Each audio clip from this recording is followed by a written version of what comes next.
다 찾으셨으면 함께 교독하시도록 하겠습니다. 제가 먼저 읽겠습니다. 이때에 예수께서 갈릴리로부터 요단강에 이르러 요한에게 세례를 받으려 하시니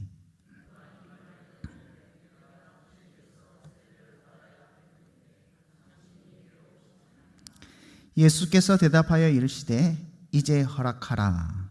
우리가 이와 같이 하여 모든 의를 이루는 것이 합당하니라 하시니 이에 요한이 허락하는지라.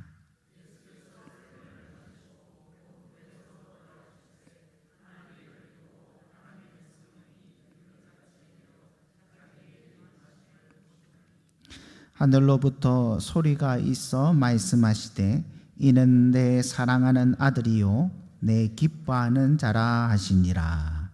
아멘. 킹덤 스토리가 이제 구약을 끝내고 신약을 지금 보고 있습니다. 지난주부터 마태복음을 살펴보고 있는데요. 오늘은 마태복음 3장 예수님의 수세, 예수님께서 세례 받으신 장면을 함께 살펴보고자 합니다. 여러분 혹시 그거 아십니까? 그 예수님의 지금 이 수세 장면이 삼위 하나님의 구원의 역사를 잘 보여주는 사건이라는 사실을 알고 계십니까? 지금 이 장면에 삼위 하나님, 성부, 성자, 성령 하나님이 동시에 다 존재하고 있습니다. 성자 예수님께서는 수세를 받으시죠. 그리고 성령 하나님께서 등장하시지 않습니까? 비둘기같이. 그래도 누가 등장하십니까? 성부 하나님께서 이는 내 사랑하는 아들이요 내 기뻐하는 자다. 이렇게 삼위 하나님께서 동시에 나타나셔서 하나님의 구원 역사를 온전히 드러내는 현장이 바로 이 마태복음 3장의 예수님 수세 사건입니다. 그래서 오늘 이 장면을 우리 함께 나눌 건데 세 가지 장면으로 나누어 가지고 함께 살펴보고자 합니다. 첫 번째 장면은 성자 예수님의 장면입니다. 성자 예수님께서 수세를 받는 장면입니다. 예수님의 세례 받으심이 과연 어떤 의미가 있습니까? 세례하면 떠오르는 사람이 있죠. 누구입니까? 세례 요한입니다. 맞습니다. 이름에도 이렇게 세례라는 별칭이 붙을 정도로 세례 요한은 세례하면 딱 떠오르는 사람입니다. 그런데 세례 요한의 세례와 예수님이 받으신 세례가 그 의미가 다릅니다. 세례 요한의 세례는 죄를 용서하는, 죄를 씻는 상징으로서의 세례입니다. 그런데 우리가 다 고백하지만은 예수님께서는 죄가 없으시죠. 예수님께서 씻을 죄가 없으신 분이시기 때문에 세례 요한의 이 세례가 필요가 없습니다. 그래서 세례 요한은 자신에게 세례를 받으시러 오시는 예수님 보고 깜짝 놀라합니다. 아니, 내가 당신에게 세례를 받아야 하는데 당신이 어떻게 나에게 오십니까? 이렇게 말하죠. 이렇게 말할 수밖에 없는 상황입니다. 이 상황이. 그럼에도 예수님께서 왜 세례 요한에게 세례를 받으신 것이냐? 죄가 없으신 예수님께서 왜 세례를 받으셨느냐? 예수님께서는 자신의 죄 때문에 세례를 받으시려는 것이 아니라 친히 자기 백성과 하나가 되셔서 죄인인 자기 백성의 죄를 담당하셔서 세례를 받으시는 겁니다. 즉 예수님께서 자신을 죄가 있는 이 세례가 필요한 죄인과 동일시했기 때문에 회개가 필요할 이 자기 백성과 자신을 하나로 묶으셨기 때문에 세례를 받으시는 겁니다. 그래서 세례를 받으신 예수님을 보고 세례 요한이 뭐라고 고백합니까? 보라, 세상 죄를 짊어지가는 하나님의 어린 양이로다. 그렇게 고백하는 거 아닙니까? 예수님의 수세는 자기 백성의 죄를 짊어지시는 대속 사역의 시작입니다. 예수님의 공생의 시작은 바로 여기서 시작하는 겁니다.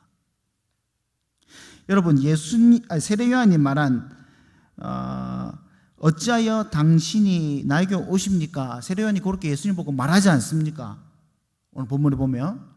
그리고 나서 예수님께서 뭐라고 대답하십니까? 오늘 본문 3장 15절에 뭐라 하십니까? 우리가 이와 같이 하여 모든 의를 이루는 것이 합당하니라. 이렇게 말씀하시지 않습니까? 이 말이 무슨 말이냐면 예수님께서 죄인처럼 세례를 받으시는 것으로 죄의 값, 율법에서는 죄의 값이 뭡니까? 사망이죠. 그 죄의 값의 요구를 만족하게 하셨다.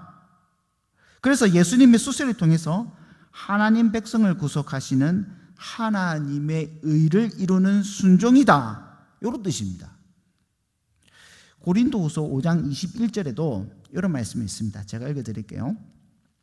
하나님이 죄를 알지도 못하신 이를, 누굽니까?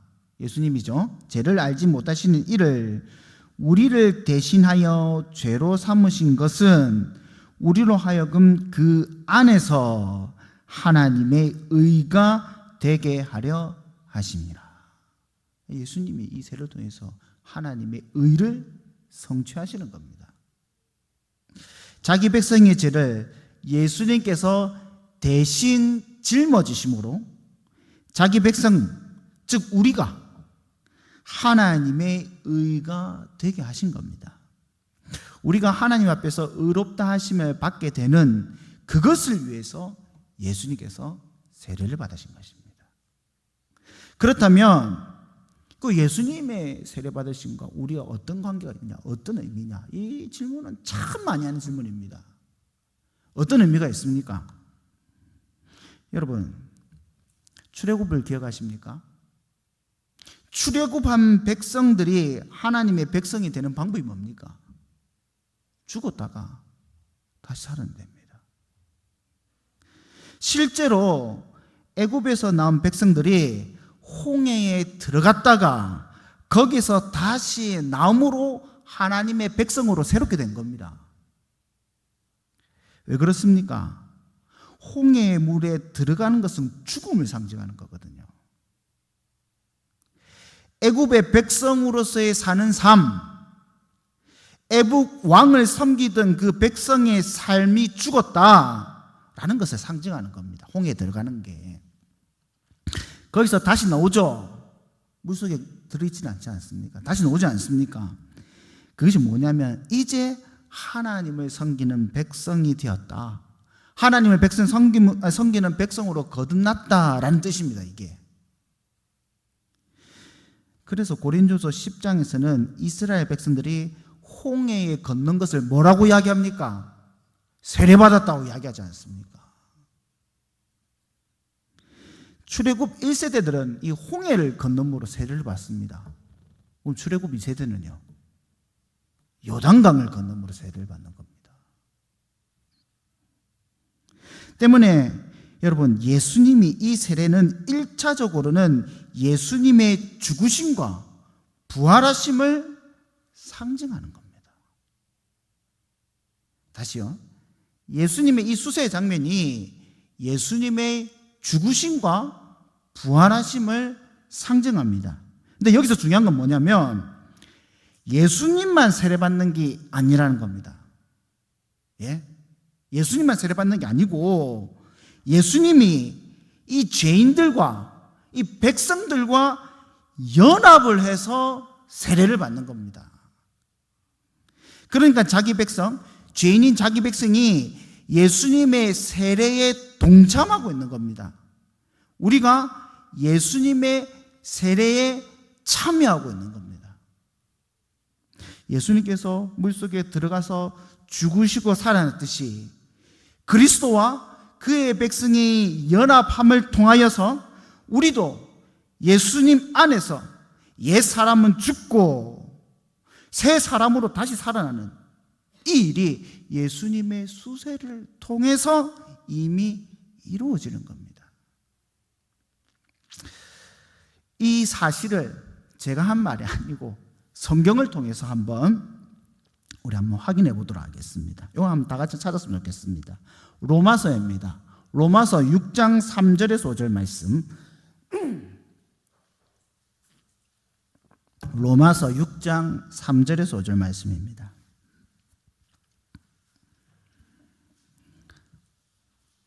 조금만 뒤로 넘으면 있죠. 사도행전 로마서 있지 않습니까? 로마서 6장 3절에서 5절 말씀. 다 찾으셨습니까? 함께 제가 읽을 테니까 한번 쭉 눈을 따라오십시오. 무릇 그리스도 예수와 합하여 세례받은 우리는 보이십니까? 그의 죽으심과 합하여 세례받은 줄을 알지 못하느냐? 보이십니까? 우리가 그리스도와 합하여 세례받는 게 죽는 거예요. 우리가 계속해서요. 그러므로 우리가 그의 죽으심과 합하여 세례를 받음으로 그와 함께 장사되었나니 이는 아버지의 영광으로 말미암아 그리스도를 죽은 자 가운데 살리심과 같이 우리 또한 새 생명 가운데 행하게 하려 하심이라. 새 생명 가운데 행하게 하려 하심이라. 뭡니까? 다시 우리가 그리스도와 함께 살았다, 이 말 아닙니까? 그리스도와 함께 세례를 받는 자, 물속에 들어갔다 물속에 다시 나온 자는 그리스도와 함께 죽었다가 다시 살아난 자입니다. 우리가 예수와 합하여 세례를 받는 것, 그것은 예수님의 죽으심과 합한 자가 되는 거고, 예수님의 부활하심에 함께 이 합한 자가 되는 겁니다. 그래서 골로새서 2장 12절에 이런 말씀이 있습니다. 너희가 세례로 그리스도와 함께 장사되고 또 죽은 자 가운데서 일으키신 하나님의 역사를 믿음으로 말미암아 그 안에서 함께 일으키심을 받았느니라. 똑같은 말입니다. 이게 예수님의 세례가 예수님만의 세례가 아니라 우리가 예수님과 함께 죽고 장사되고 예수님과 함께 일으키심을 받았고 새 생명을 누렸다라는 이 상징이 표가 되는 겁니다. 내가 예수님과 연합하여 세례를 받음으로 마치 이스라엘 백성들이 홍해를 건너므로 엑소더스 출애굽함으로 그 자유함을 누린 것 같이 우리도 새로운 출애굽, 우리 인생 가운데서 이 새로운 출애굽이 예수 그리스도와 함께 세례를 받음으로 성취가 되는 겁니다. 죄인인 옛 사람이 예수님을 알기 전에 이 죄인인 나는 죽고 이제 예수 그리스도 안에서 하나님의 백성으로 새롭게 태어나는 것, 새롭게 살아나는 것, 이 새로운 출애굽이 우리 인생 가운데 일어나는 게 되는 겁니다. 이게 첫 번째 장면입니다. 자, 두 번째 장면을 살펴봅시다. 예수님의 세례 장면이 끝나고 나타난 장면이 무엇입니까? 하늘이 열리고 성령 하나님께서 비둘같이 임하시지 않습니까? 성령 하나님께서 등장하시는 겁니다. 여기서 이제 우리가 자세히 살펴보자면 하늘이 열린다, 이 말은 하나님께서 하나님 자신을 보여주신다, 하나님 뜻을 계시하여 주신다라는 뜻입니다. 그런데 성령 하나님이 뭐같이? 비둘기같이 임하시지 않습니까? 성령 하나님께서 비둘기같이 임하는 것이 무슨 말입니까? 크게 두 가지 의미가 있습니다. 첫 번째는 예수님께서 성령 하나님으로 기름 부음 받으셨다라는 뜻입니다. 첫 번째 의미는 예수님께서 성령 하나님으로 기름 부음 받으셨다라는 뜻입니다. 여러분, 구약의 직분자가 직분을 받을 때 어떻게 받습니까? 머리에 뭐 붙죠? 기름 붙지 않습니까? 왕, 선지자, 제사장 머리에 기름 붓지 않습니까? 그래서 왕, 선지자, 제사장 우리 뭐라고 부릅니까? 기름 부음 받은 자. 기름 부음 받은 자를 히브리어로 한 단어로 하면 뭡니까? 메시아. 메시아 아닙니까? 메시아를 헬라어로 바꾸면 뭡니까? 그리스도 아닙니까? 그리스도. 즉 하늘이 열려서 하나님께서 하나님 자신을 계시해 주시는데 성령 하나님의 기름 부으심을 보여주심으로 예수님께서 기름 부음 받은 자 누구입니까? 메시아 누구입니까? 그리스도다 라는 것을 보여주시는 겁니다. 원래 이 성령 하나님께서 임재하신다 이 말과 기름 부었다 라는 이 말은 성경에서 동일시합니다. 누가복음 4장 18절 이하에 보면 이런 말씀이 있습니다. 주의 성령이 내게 임하였으니 이는 가난한 자에게 복음을 전하게 하시려고 내게 기름을 부으시고 성령 하나님 임하시는 것 하고 나중에 후반부에 기름 부음 받는 거하고 동일시 여기서 지금 설명을 하고 있지 않습니까? 그리고 이 다음 구절을 뭐가 나냐면 이 성령 하나님을 임하시는 것 기름 부음 받은 목적에 대해서 이야기했는데 이게 뭐 때문에 그러시냐면 주의 은혜의 해를 전파하게 하려 하심이라 이렇게 설명을 하고 있거든요. 주의 은혜의 해, 주의 은혜의 해. 이건 그냥 놓은 말이 아니고 이사야서 말씀을 인용하는 겁니다. 요것도 한번 찾아봅시다. 이제 구약으로 가겠습니다. 구약 이사야 61장입니다. 구약 이사야 61장 1절에서 3절 말씀입니다. 구약 이사야 61장 1절에서 3절 말씀입니다.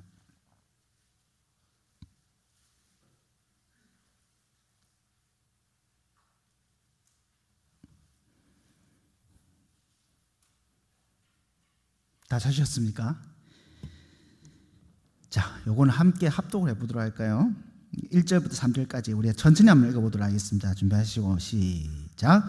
주 여호와의 영이 내게 내리셨으니 이는 여호와께서 내게 기름을 부으사. 봐봐요. 여기도 여호와의 영이 내린 것이랑 기름 부음 받은 것 지금 동시하고 있지 않습니까? 계속해서 보겠습니다. 가난한 자에게 아름다운 소식을 전하게 하려 하심이라. 누가복음 말씀은 똑같죠?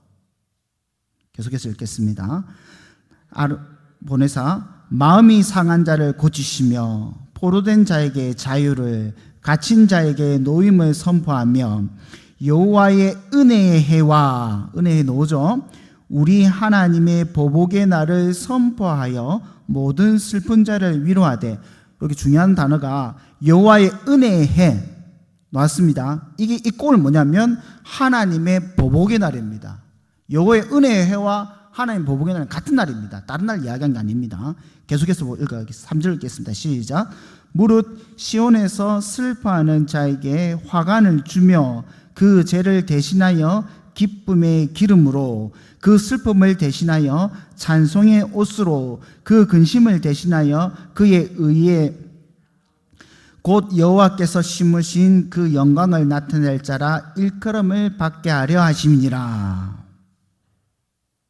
지금 이사야서 61장에서 말씀하고 있는 이 날, 지금 예언의 회복의 날이니까 이 날 마음이 상한 자가 고쳐지고 포로된 자가 자유케 되고 죄 대신 화관을 슬픔 대신 기쁨을. 이 날이 어떤 날이냐면 바로 여호와의 은혜 해거든요. 하나님의 보복의 날이거든요.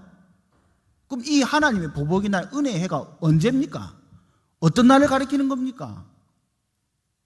이사야서에서 바벨론에서 돌아오는 날, 이 바벨론 포로기가 끝나는 날, 다른 말로 해서 출바벨론 한 그날을 말하는 거 아닙니까?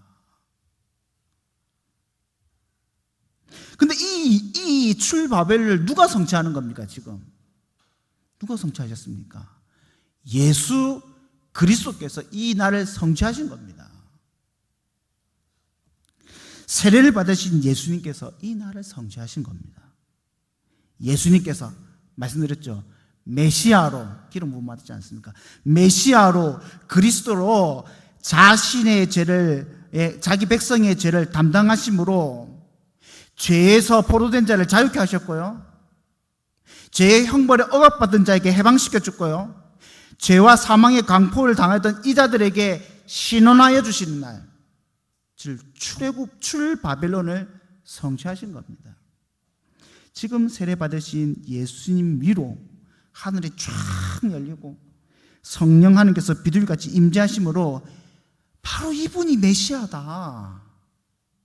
이사야 선지자가 말했던 그분이 바로 이분이다. 지금 이걸 말씀하고 있는 겁니다.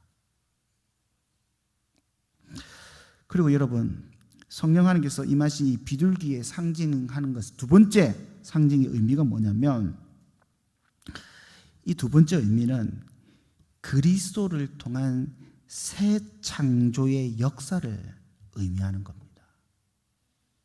그리스도를 통한 새 창조, 재창조의 역사를 의미하는 겁니다. 여러분, 물은 종종 성경에서 물론 정결케 하는 것 이런 것도 있지만 물은 종종 성경에서 심판과 사망을 상징하는 겁니다. 깊은 물, 소리죠. 지금 예수님께서 세례받으신 이 물이 사실은 사망이고 죽음입니다. 죄인을 심판하는 물이고 죄인을 죽이는 물이 바로 이 물이지 않습니까? 그런데 이 심판의 물 위에 생명을 창조하시고 회복하는 영으로서 성령 하나님께서 이 수면을 다니시는 거 아닙니까? 마치 천지 창조 때 하나님의 영이 수면을 운행하듯이 그리스도를 통한 재창조의 역사가 바로 이 성령 하나님을 통해서 온전히 드러나고 있는 겁니다. 노아 시대 때 물로 심판받은 그 심판 위에 뭐가 봅니까? 바람이 불죠. 바람이 히브리어로 루아흐라고 하거든요. 하나님의 입김, 숨. 이 루아흐는 바람이기도 하지만 하나님의 영, 성령을 말하기도 합니다. 그 심판의 물길에 성령 하나님께서 쫙 임하시는 거예요. 그러니까 심판의 물이 싹 거치죠. 노아 방주 위로 비둘기를 날려가지고 하나님의 심판의 물이 다 걷어가시고 하나님의 심판 때가 끝났다는 것을 알려주는 감람나무 잎에 이 비둘기가 이게 물고 오지 않습니까? 그래서 여러분, 노아 홍수도 세례입니다. 목사님 뭔 그런 말씀을 하십니까? 제 말이 아닙니다. 이게 베드로전서에 그 말이 있습니다. 베드로전서 3장 20절에서 21절에 보면 이 노아 홍수를 가지고 세례라고 이야기합니다. 제가 읽어드릴게요. 하반절입니다. 방주에서 물로 말미암아 구원받은 자가 몇 명뿐이니 겨우 8명이라. 이 물 21절 말씀에 물은 이 방주에서 심판받은 물이죠. 물은 예수 그리스도께서 부활하심으로 말미암아 이제 너희를 구원할 편이 곧 세례라. 이 물을 세례라고 이야기합니다. 그래서 물 위에 성령 하나님을 말미암아 이 세례의 사건이 바로 새 창조, 재창조가 이루어지고 있구나라는 것을 지금 보여주고 있는 겁니다. 그래서 우리를 뭐라고 합니까? 그리스도 예수 안에서 새로운 피조물이다. 자, 다시 정리합시다. 예수님께서 수세를 받으셨습니다. 이게 첫 번째 장면. 그리고 두 번째 장면은 하늘이 열리고 성령 하나님께서 비둘기같이 임재하셨습니다. 이게 두 번째 장면입니다. 그리고 마지막 세 번째 장면이 뭡니까? 성부 하나님께서 음성으로 임재하시죠. 원래 하나님은 음성으로 임재하십니다. 말씀으로 임재하십니다. 뭐라고 말씀하십니까? 이는 내 사랑하는 아들이요 내 기뻐하는 자라. 이는 내 사랑하는 아들이요 내 기뻐하는 자라. 여러분, 예수님만이 하나님의 참 아들입니다. 그래서 우리는 예수님을 독생자, 독생하신 그렇게 표현하고 있지 않습니까? 고백하지 않습니까? 그 예수님이 바로 하나님께서 사랑하시고 기뻐하시는 아들인 거예요. 사실 그래서 예수님만이 이 말씀 하나님께서 이는 내 사랑하는 자요 내 기뻐하는 자라, 이 말씀을 오직 예수님만이 들을 수 있습니다. 다른 누구도 이 말을 들을 수가 없습니다. 왜? 아들은 예수님밖에 없으니까. 그런데 놀라운 것은 이 말, 이는 내 사랑하는 아들이요 내 기뻐하는 자라는 이 말을 똑같이 동일하게 들을 수 있는 사람들이 있습니다. 누구입니까? 누구입니까? 예수님과 연합되어 세례받은 자들은 이 이야기를 들을 수 있습니다. 예수님과 연합되어 세례받은 자는 예수님 안에서 동일하게 하나님의 음성을 들을 수 있는 겁니다. 사랑하는 성도 여러분, 우리가 본질상 죄인이며, 여러분 우리 본질상 마귀의 자녀들 아닙니까? 그러나 은혜로 말미암아 예수 그리스도 안에서 세례받은 우리는 하나님께서 뭐라고 말하십니까? 야, 이 진노의 자녀들아, 심판받는 자녀들아, 마귀의 자녀들아, 어떻게 부르십니까? 아니죠. 어떻게 부르십니까? 내 사랑하는 아들이요 내 기뻐하는 자라. 하나님께서 우리를 그렇게 부르십니다. 성부 하나님께서 우리는 예수 그리스도 안에서 성령 하나님으로 말미암아 칭의하여 주시고 양자 삼아 주셨습니다. 양자 삼아 주시면서 하시는 말씀이 네가 내 아들이다. 네가 내 아들이다. 내가 기뻐하는 자다. 이 말씀을 예수님과 동일하게 우리에게도 들려주시는 겁니다.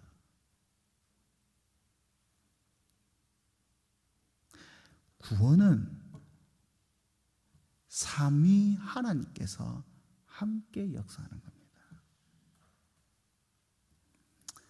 제가 신학교 시절 또 고등학교 시절 제일 이해 안 됐던 교리가 뭐냐면 삼위일체 교리입니다. 이걸 왜 배워야 되는지 도저히 모르겠더라고요. 알쏭달쏭 퀴즈도 아니고. 근데 아십니까? 삼위일체 하나님을 고백하지 않는 자에게는 구원이 없습니다. 왜 그렇습니까? 하나님이 삼위 하나님으로 우리에게 구원을 주시기 때문입니다. 성자 예수님으로 구원 주시는 게 아니고, 성부 하나님만 구원을 주시는 것이 아니고, 성령 하나님만 구원 주시는 것이 아니고, 삼위 하나님께서 구원을 온전히 이루시는 겁니다. 그래서 이 삼위일체를 부정하는 자, 부인하는 자에게는 구원이 없어요. 너는 내 사랑하는 아들이라, 내 기뻐하는 자, 이 음성을 들을 수가 없다는 겁니다.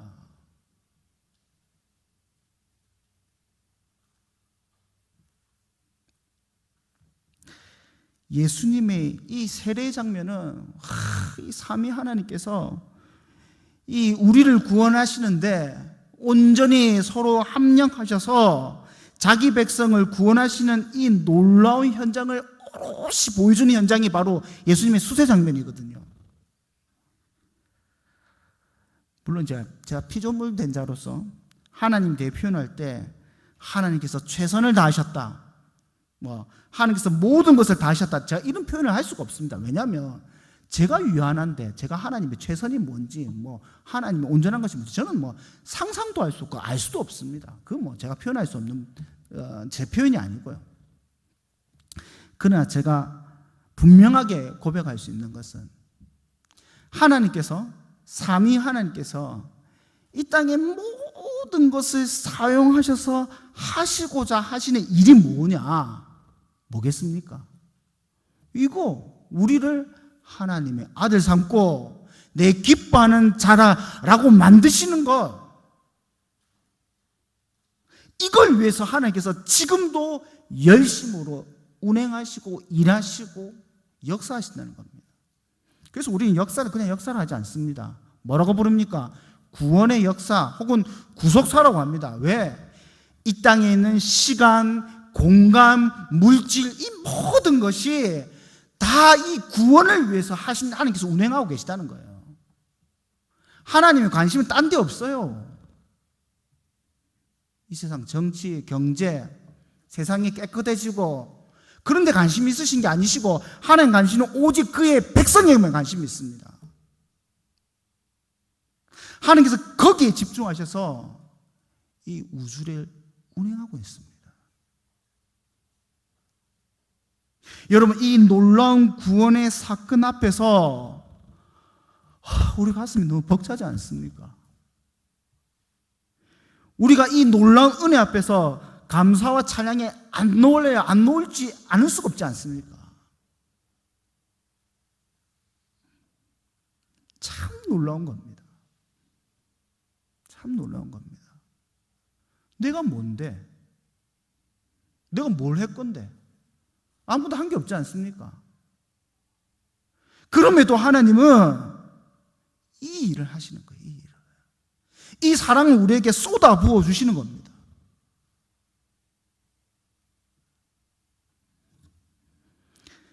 여러분, 이 하나님의 사랑을 믿으십니까? 그렇다면 우리 다시 한번 더 확인해 봅시다. 우리는 예수님과 합하여 정말 예수님과 함께 죽었습니까? 우리의 옛자들 다 죽었습니까? 내 생각, 내 경험, 내 지식, 내 계획, 내 목표 다 예수님 안에 죽었습니까? 그리고 우리는 예수님 안에서 거듭났습니까? 우리가 예수 그리스도 안에서 새로운 피조물 되어서 내 생각이 바뀌고 내 계획이 바뀌고 내 목표가 바뀌고 내 삶의 주도권이 바뀌었습니까? 예수 그리스도 안에서 죽지 않는 자, 예수 그리스도 안에서 재창조되어서 다시 거듭나지 않는 자는 아무리 이 예배 시간에 이 공간에 있다 할지라도 신앙의 흉내는 낼 수 있을 겁니다. 하지만 그리스도 안에서 복음의 신비로운 이 은혜를 누릴 수가 없습니다. 생명을 알 수가 없습니다. 무늬만, 흉내만 내는 거죠. 교인으로서 섬기기도 아니고 헌금도 내기도 하고 봉사도 하기도 하고 목사님 보면 인사도 하기도 하고 같이 식사도 하기도 하고 무늬만 그럴 수 있지만은 그는 참으로 그리스도 안에서 죽지 아니한 자는 새로운 피조물이 될 수가 없습니다. 아예 다른 존재인 거예요. 우리가 예수 그리스도 안에서 예수님을 믿고 복음을 영접했다는 것은 단지 그냥 내 결심, 내가 이렇게 결심해서 이렇게 살아야지 이게 아니고 재창조되었다니까요. 우리는 아예 다른 존재입니다. 예수 그리스도 안에서 새로운 피조물 된 자입니다. 그러려면 죽어야죠. 죽지 않는데 어떻게 다시 태어납니까? 죽지 않는데 어떻게 거듭납니까?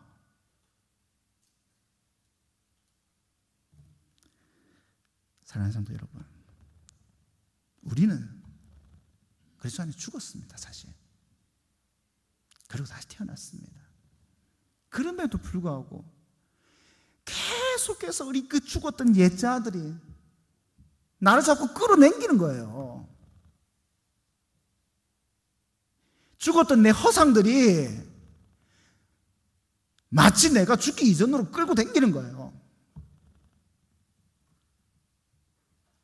그래서 우리가 매주 이 자리에 엎드려서 하는 게 뭡니까? 기도하면서 하는 것이 뭡니까? 나를 죽이는 거 아닙니까? 나를 죽이는 거 아닙니까?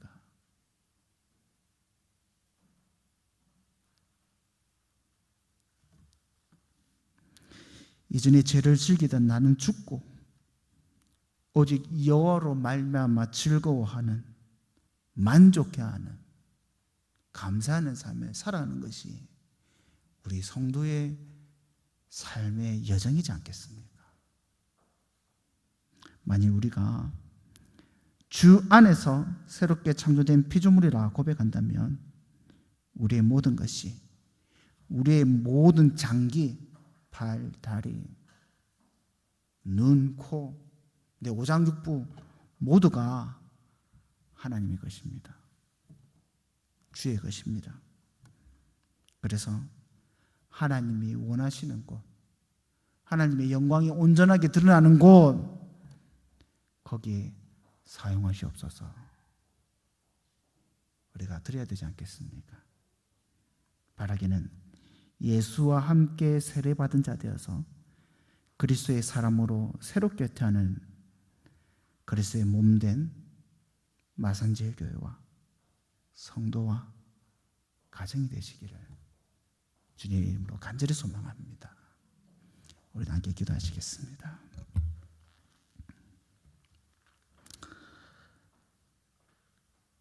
예수 그리스도와 함께 우리가 십자가에 못 박혀 죽었음을 고백합니다. 예수 그리스도와 함께 주가 주신 생명으로 말미암아 다시 거듭났음을 고백합니다. 주여, 나의 옛자들은 다 죽게 하여 주시옵소서. 지금도 순간순간 나를 얽매이고 나를 넘어뜨리려 하고 나를 사망으로 이끄는 이 모든 나의 옛자들을 주여 주의 말씀으로 죽이시고 기도 가운데 죽이시고 성도의 교제 가운데 죽게 하여 주시사 내가 온전히 그리스도의 피조물 된 자로서 하나님 나라와 주의 교회에 긴히 쓰임받게 하여 주시옵소서. 그리하여 여호와 앞에 엎드려 주여, 나는 죽은 자입니다.